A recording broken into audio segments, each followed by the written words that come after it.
여러분, 인생은 선택의 연속입니다. 프랑스 철학자 사르트르는 이런 얘기를 했습니다. 인생은 태어남과 죽음 사이의 선택이다. 우리는 아침에 눈을 뜨는 바로 그 순간부터 밤에 잠자리에 들어갈 때까지 우리는 끊임없이 우리는 선택을 하면서 우리는 하루하루를 우리는 살고 있습니다. 이렇듯 수없이 많은 선택을 하면서 사는 우리들은 다른 사람의 선택에 대해서 관심이 아주 많습니다. 다른 사람이 어떻게 결정을 내리는가를 보면서 내가 선택한 것이 이게 제대로 한 것이구나 하는 그런 확신을 갖기 위해서 다른 사람이 어떤 선택을 하는지 관심이 많습니다. 또 다른 사람이 뭘 가지고 어떻게 선택을 하는지 그것을 보면서 내 선택의 그런 기술, 그것을 향상시키기 위해서 다른 사람이 하는 그런 선택, 그 모든 것에 대해서 관심이 참 많습니다. 우리가 다른 사람의 선택에 대해서 관심이 많다고 해도 아무 사람이나 우리들이 관심을 갖고 있지는 않죠. 나의 선택에 대해서 좀 힘을 실어줄 만한 사람, 그리고 내 선택의 그 기술을 좀 향상시켜 줄 만한 사람의 그 선택에 대해서 우리는 선별적으로 우리는 관심을 갖게 됩니다. 예수님, 그분은 우리들이 주목할 만한 그런 분이십니다.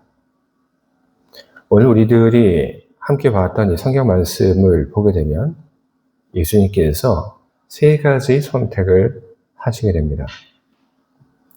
그런데 예수님께서 선택하신 그 선택, 아무리 그 선택을 들여다봐도 우리는 왜 이런 선택을 예수님께서 하셨는지 우리는 쉽게 이해를 하지 못합니다. 하지만 우리들이 쉽게 이해하지 못하는 그런 선택이지만 시간이 지난 다음에 보게 되죠.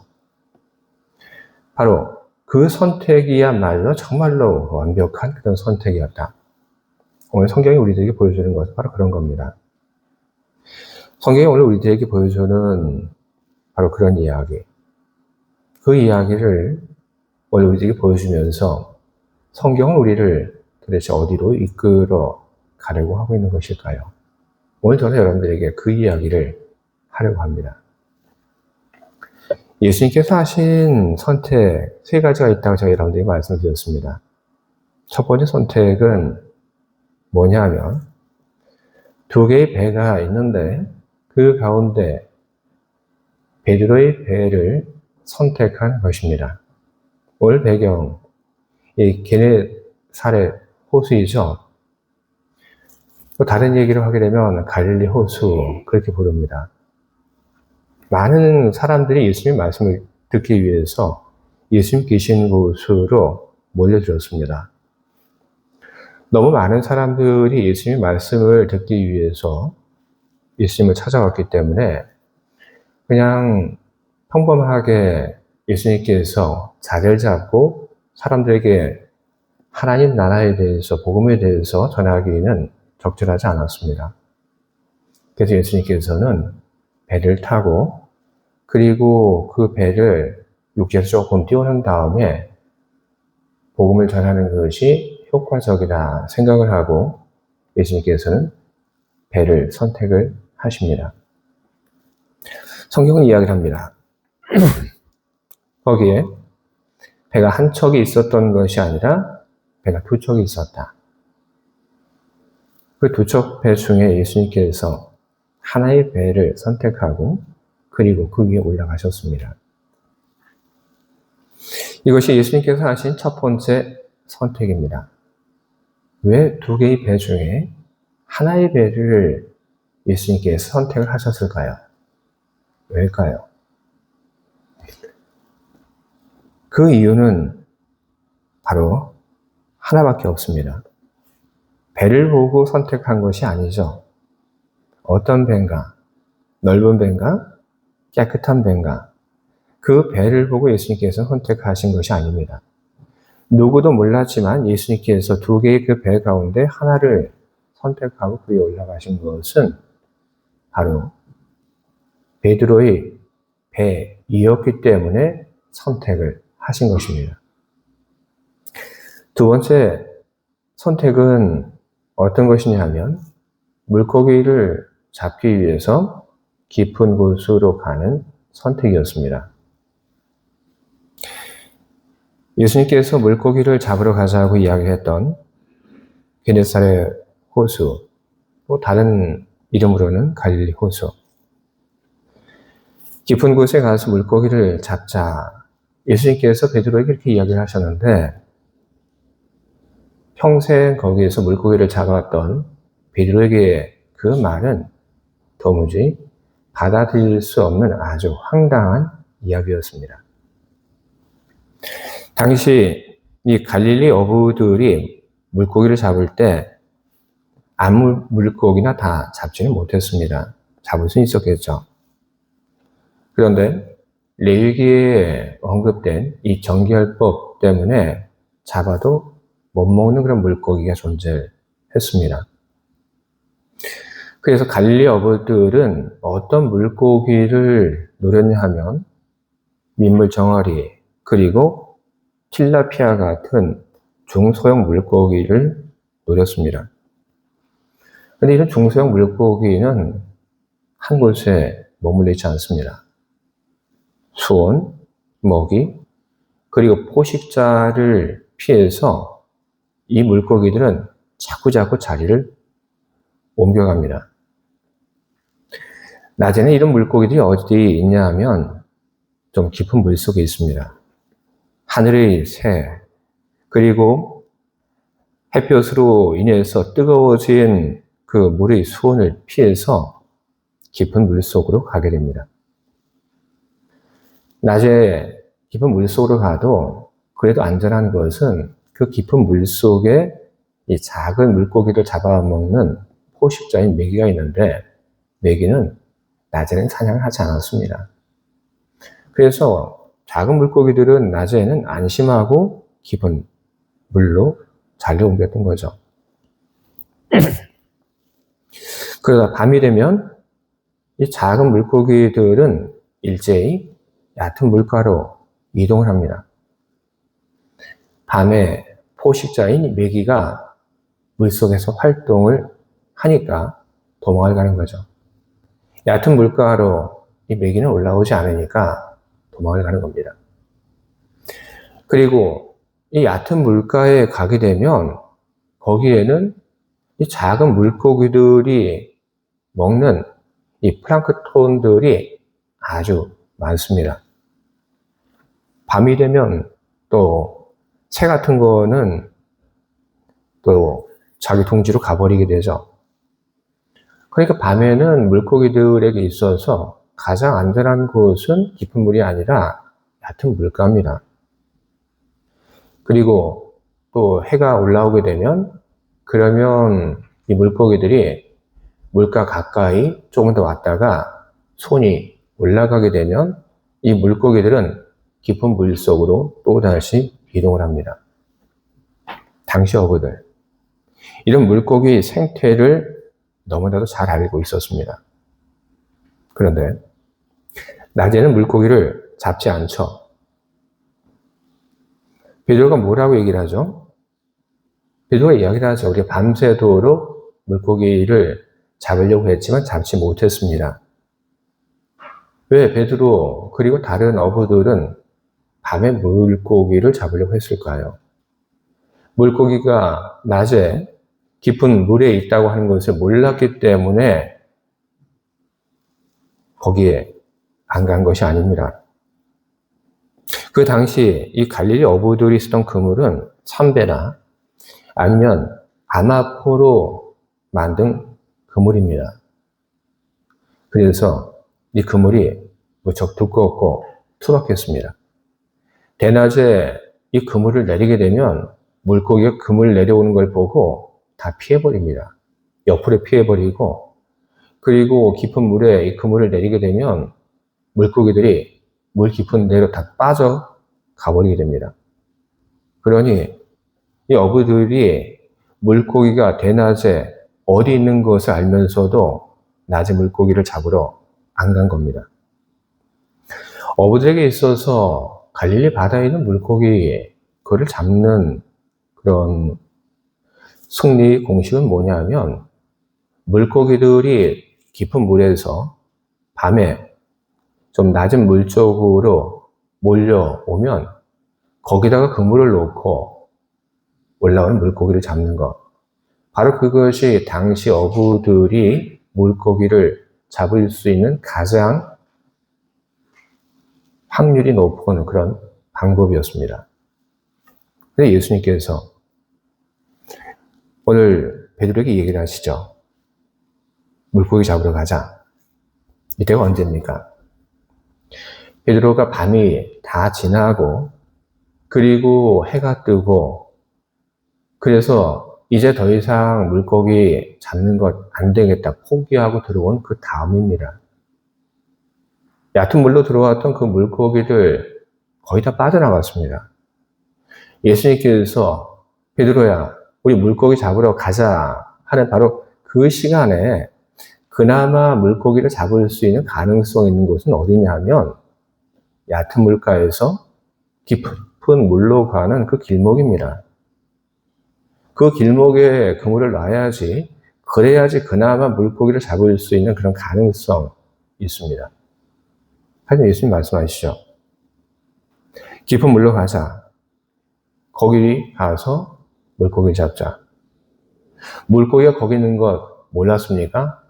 알고 있죠.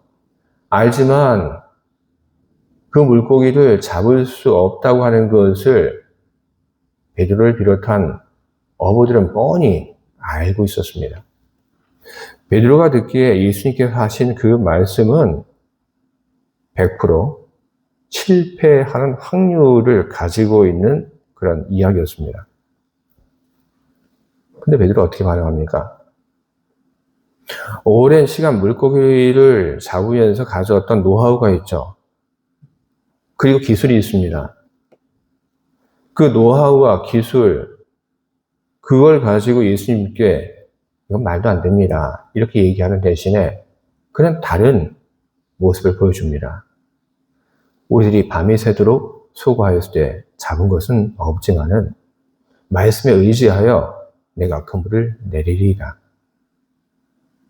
베드로는 바로 자신이 이해하지 못하지만 예수님의 그 말씀에 순종하는 모습을 보였고, 그는 최선을 다해서 자기가 할 수 있는 일들을 했고, 그리고 그 결과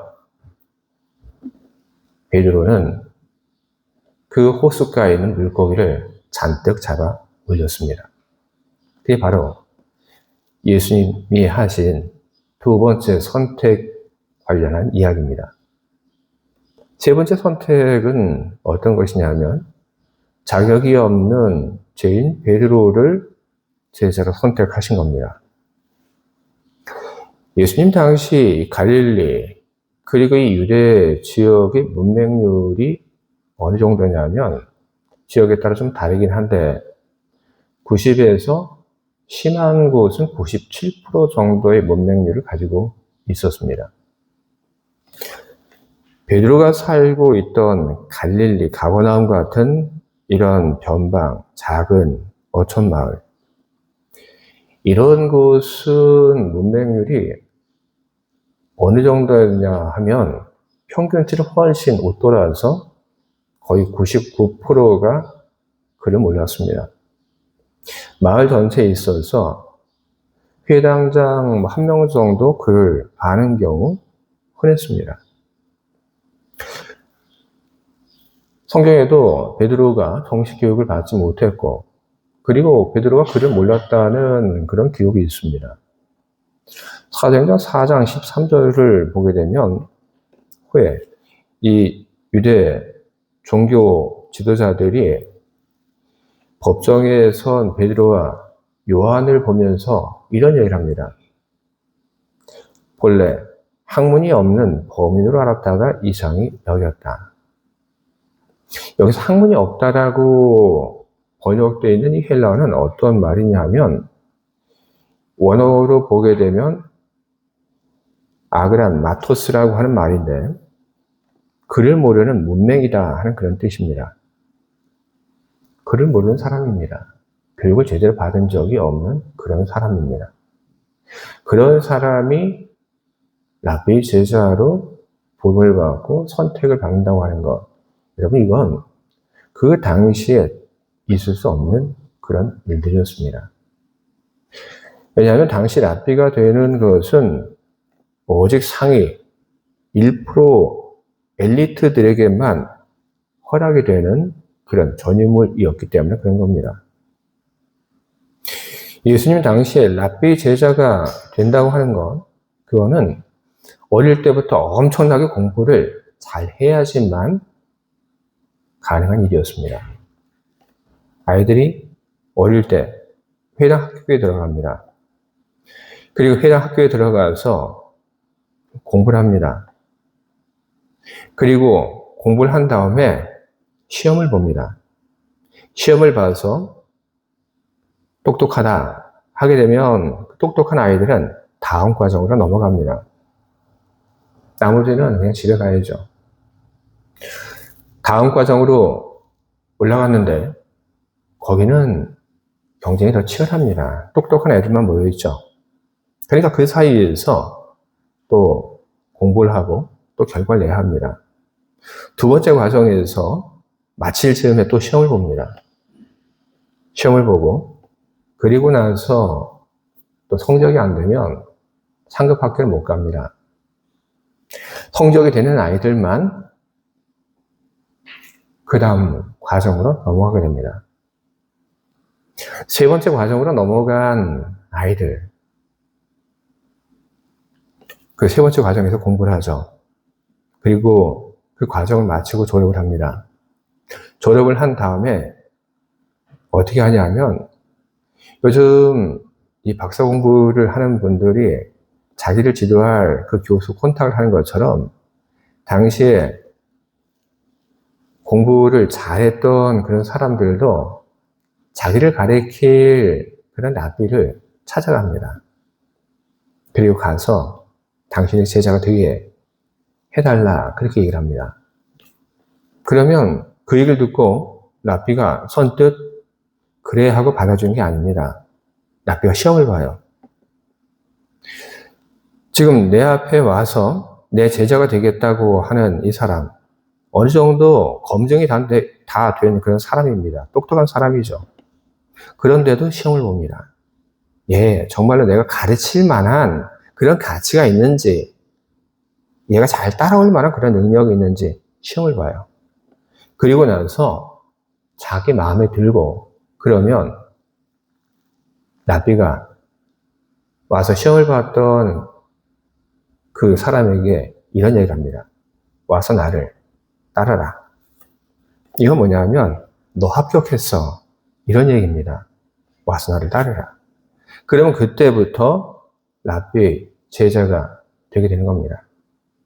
만약에 랍비하고 면접을 봤는데 신통치 않았다. 그러면 랍비가 뭐라고 얘기를 하냐면 너는 자질이 부족하니까 고향으로 가서 가업이나 있도록 해라 하고 이렇게 돌려보냅니다. 세상은 능력을 보고 사람을 선택합니다. 예수님 당시에는 여러분 지금 우리가 살고 있는 이 시대보다 그게 더했습니다. 지금 여러 가지 이유로 인해서 성경만 가지고 능력만 가지고 사람을 뽑아서는 안 된다고 얘기를 하죠. 예수님 시대에는 그런 얘기를 하는 사람들이 없었습니다. 오직 뭘 보고 사람을 뽑았냐면 얼마나 똑똑한가, 얼마나 능력이 있는가 그걸 보고 사람을 뽑았습니다. 그런데 예수님 오늘 베드로를 당신의 제자로 선택을 하십니다. 베드로는 예수님께서 자신을 제자로 선택하신다는 바로 그 이야기 앞에서 그는 겁을 집어 먹습니다. 나 같은 게 과연 당신이 제자가 될 수 있습니까? 못합니다. 바로 그런 사람을 예수님께서는 당신의 제자로 선택을 하셨습니다. 성경을 보면 이렇게 이야기를 합니다. 예수께서 시몬에게 이르시되 무서워하지 말라. 이제후로는 내가 사람을 취하리라. 예수님께서 베드로를 당신의 제자로 선택을 하셨는데 우리는 그 후 이야기를 통해서 예수님께서 베드로를 선택한 그 선택이 얼마나 올바른 그런 선택이었는가를 우리는 보게 됩니다. 여러분, 오늘 성경은 우리들에게 예수님의 세 가지 선택을 보여줍니다. 베드로의 배를 선택했고, 그리고 깊은 물을 선택했고, 그리고 글도 모르는 베드로를 당신의 제자로 선택을 했습니다. 예수님께서 선택하신 이 선택들, 당시 사람들의 눈으로 보게 되면 왜 이런 선택을 하셨는지 이해할 수 없는 그런 선택이었습니다. 하지만 그 결과를 보게 되면 예수님께서 하신 그 선택은 항상 완벽했고 정확했다고 하는 바로 그것을 우리는 보게 됩니다. 예수님께서 하신 그런 선택들, 그리고 그 올바른 선택, 그 놀라운 결과를 가져왔던 그 선택들은 일관된 목적을 가지고 있었습니다. 바로 그것은 베드로를 예수님의 제자로 삼기 위한 목적, 바로 그 목적 아래에서 이루어진 일들이었습니다. 바로 그런 목적을 가지고 베드로를 예수님의 제자로 삼기 위한 예수님의 계획이 있었기 때문에 베드로의 인생은 실패가 아니었습니다. 베드로가 밤새 수고하고도 물고기를 잡지 못하고 실망했던 그 시간들, 그 실패의 밤은 사실 예수님을 인해서 그의 인생의 가장 빛나는 그런 시간으로 탈바꿈을 하게 되는 겁니다. 여러분, 예수님의 이야기, 선택의 이야기, 그리고 베드로의 이야기가 왜 우리들에게 가장 위로가 되고 그리고 은혜가 되는 것입니까? 그것은 우리 역시 세상 사람들이 이해할 수 없는, 심지어 나조차도 이해할 수 없는 그런 기준으로 우리가 주님의 자녀로 선택을 받았기 때문에 그런 것입니다. 우리가 완벽해서 주님 우리를 선택한 것이 아닙니다. 베드로처럼 실패하고 낙심의 그런 마음을 가지고 있는 그런 우리들에게 찾아와서 너는 내 것이다. 주님은 그렇게 이야기를 하시고 우리를 당신의 제자로 그리고 당신의 백성으로 삼아주셨습니다.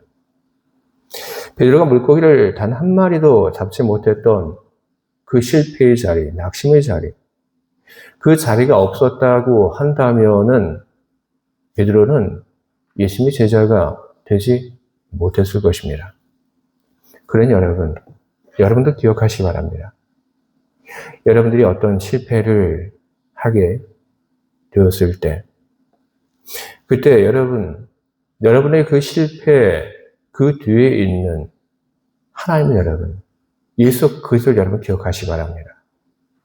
우리는 실패하고, 우리는 낙심하고, 우리는 있을지라도, 주님이 우리 뒤에 계시고, 그리고 주님이 우리 실패를 당신의 계획의 일부로 삼아 주시게 될 때, 우리 실패는 그저 실패로 끝나는 것이 아니라, 우리의 실패, 우리의 낙심의 그 시간들은 우리 인생의 최고를 준비하는 그런 순간들로 바뀌게 되는 것입니다.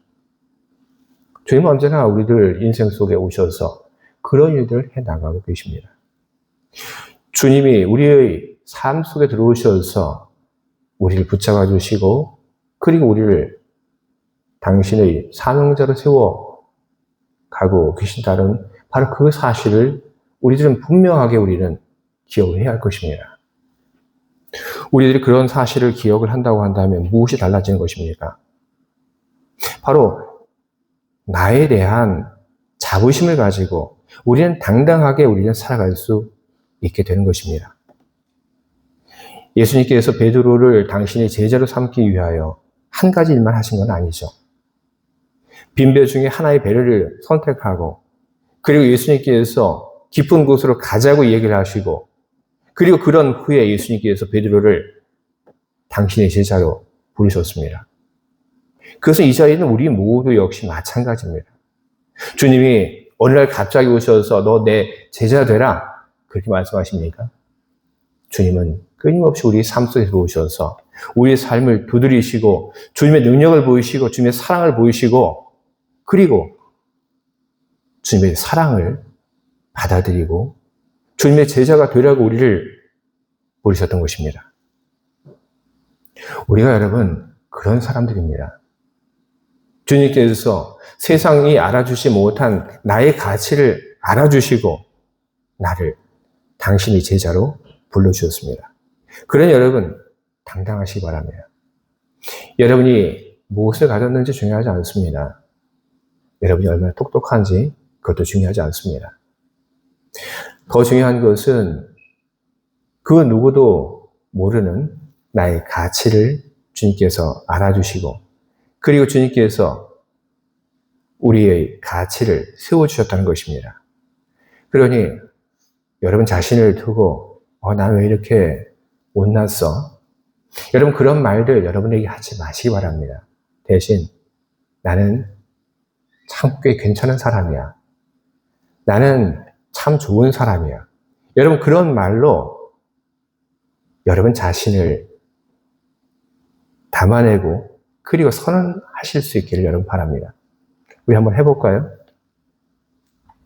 자, 뭐라고 한번 해볼까요? 나는 참 괜찮은 사람이야. 자, 여러분 한번 해볼까요? 다시 한번. 나는 참 괜찮은 사람이야. 자, 한 번 더 해볼게요. 나는 아주 괜찮은 사람이야. 나는 아주 멋진 사람이야. 여러분, 늘 그렇게 얘기하시기 바랍니다. 나는 왜 이렇게 못났어? 나는 왜 이렇게 공부도 못해? 나는 왜 이렇게 할 줄 아는 것도 없어? 아니요. 그거는 여러분의 진짜 모습 아닙니다. 여러분은 꽤 괜찮은 사람이고, 여러분은 정말로 멋있는 사람들이고, 여러분 최고입니다. 여러분 자신에 대해서 그렇게 믿고 당당하게 여러분 살아가시기 바랍니다. 두 번째로 오늘 우리들이 이 말씀을 보면서 우리가 배우게 되는 것은 주님은 우리 일상 속에서 끊임없이 우리가 올바른 선택을 할 수 있도록 돕고 계신다고 하는 것입니다. 예수님과 함께 고기를 잡으러 나갔던 베드로, 그는 다시 무트로 돌아왔습니다. 예수님께서 그를 당신의 제자로 부르셨죠. 선택입니다. 너 내 제자가 되라. 예수님께서 많은 선택을 하셨고 그리고 그 선택은 베드로의 선택으로 이어졌습니다. 그래도 이해했습니까? 왜 예수님께서 내 배를 선택하셨는지, 왜 예수님께서 저 깊은 데로 가자고 하셨는지, 왜 예수님께서 나를 당신의 제자로 부르셨는지 베드로가 이해를 했습니까? 이해 못했습니다. 하지만 알았던 것이 있죠. 이분은 나와는 다르다. 바로 예수님이 어떤 분인가 하는 바로 그것을 그는 알았고, 그리고 그가 알았던 것을 가지고 그는 예수님의 부름 앞에서 일하고 선택을 하게 된 것입니다. 여러분, 우리는 이제 여름철을 맞이해서 여행을 갑니다. 우리가 비행기를 타는 일도 많겠죠. 그러나 우리가 비행기를 타고 다니지만 우리는 비행기가 어떤 그런 원리로 작동을 하는지 우리는 잘 모릅니다. 그러나 여러분 상관이 있습니까? 우리가 알아야 될 건 뭔가요? 어떤 원리로 비행기가 뜨는가? 비행기에 얼마나 많은 연료가 소모가 되는가? 어떤 항로로 날아가는가 우리가 그걸 다 알 필요가 있습니까? 우리는 그걸 몰라야 됩니다. 우리가 아는 것, 그것은 비행기를 우리가 타면 그럼 그 비행기가 나를 목적지까지 다 안전하게 데려다 준다는 것입니다. 여러분, 예수님 그 앞에서 우리들이 취해야 할 것도 역시 마찬가지입니다. 예수님께서 우리를 불러주셨을 때 과연 이 부름 그 안에는 어떤 원리가 숨어 있는가? 무엇이 나로 하여금 이런 선택의 자리에 서게 한 것인가? 예수님께서 이런 제안을 하게 된 그런 요소들은 무엇인가? 여러분, 알면 좋습니다. 하지만 여러분 그것을 모른다고 해도 여러분 상관없습니다. 중요한 것은 예수님의 선택은 옳고 그리고 우리들이 그 선택을 따라 가기만 한다고 한다면 그러면 풍성한 결과가 나온다고 하는 바로 그 사실, 우리가 그 사실 하나만을 붙잡고 우리들이 가게 된다면 그러면 여러분의 인생, 저희 인생은 성공하는 인생이 될 것입니다. 주의 사랑하는 교회 여러분, 주님의 선택으로 말미암아 우리들은 여기 와 있습니다.